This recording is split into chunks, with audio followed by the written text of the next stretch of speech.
resistors and capacitors affect the behavior of circuits? Some of the physical principles we use in this lab are Ohm's law, which states that the electric current is voltage divided by resistance. Kirchhoff's laws, which states that in steady state, the amount of current entering a node is the same as the amount of current leaving a load. And the voltage law, which states that any circular path in steady state has a sum of zero voltage across it. And this differential equation regarding the current in a RC circuit. And here are our results. For the resistive circuit, we found that the ammeters in series read 0.02 amps, and in parallel they read 0.06 amps. This is the voltage across the 47 ohm resistor and the 100 ohm resistor when the resistors were in series. And then for the RC circuits, we found these times are what it took to charge and discharge the capacitors with the 10 ohm circuit and the 20 ohm resistor. Now for the resistive circuit, our initial conditions, we had two 1.5 volt batteries, two ammeters, 47 ohm and 100 ohm resistors. And this is what we found for the current as it flowed through. This is what we predicted by doing V equals I over V equals IR. And then when you break the circuit and read the voltage, you can see because there's no current, there will be no voltage change across the resistors. So there must be a voltage change equal to the voltage across the battery. So that this is 3 volts and then this is -3, so it equals to 0. It obeys the loop laws.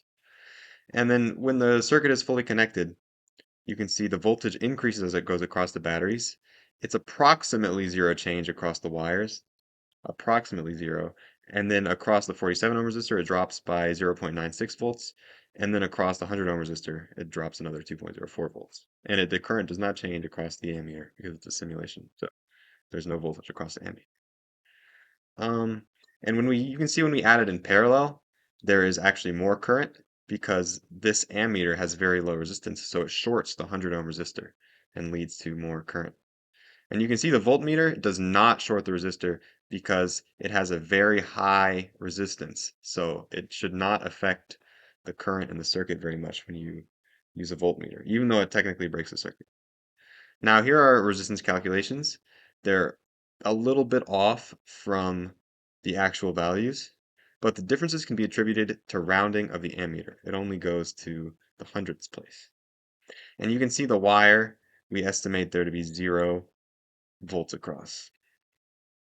Now for our RC circuit, our initial conditions was a 9 volt battery, 0.2 farad capacitor, 30 ohm bulb. That's for the data we collected. The other ones we use a 10 ohm and 20 ohm bulb for the discharging and charging times. Systems of the circuit surrounding everything else, and we assume the wire has no resistance. Now for the RC circuit, uh, what we did was we used this voltmeter and the stopwatch to time how long it took until the capacitor reached 9 volts, which is equivalent to the supply from the battery. When it was charging and when it was discharging, we disconnected the battery, reconnected the circuit, and measured until it reached 0 volts across the capacitor. That means it was fully discharged. It was acting as a power current supply. And you can see with more resistance, current flows to and from the capacitor slower, so it takes longer to charge and discharge.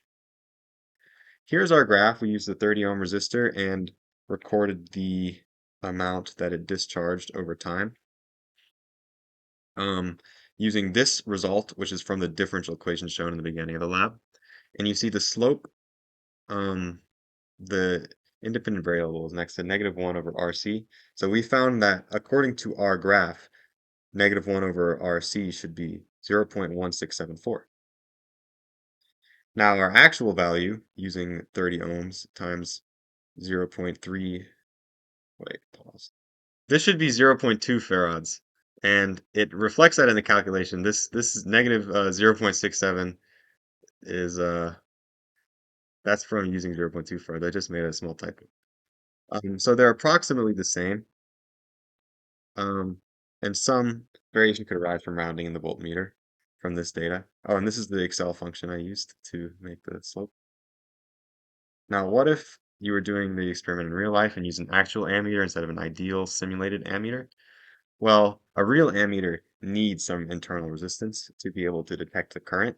So it would theoretically lower, it would in real life, it would lower the current by a small amount. It's good if it's smaller resistance, but there has to be some.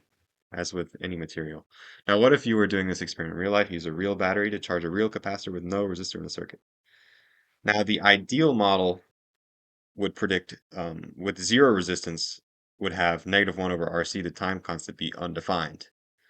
So that kind of implies if the limit as it approaches zero, the capacitor would charge instantly. However, in real life, the battery and wires would have some resistance. So this theoretical model does not take that into account.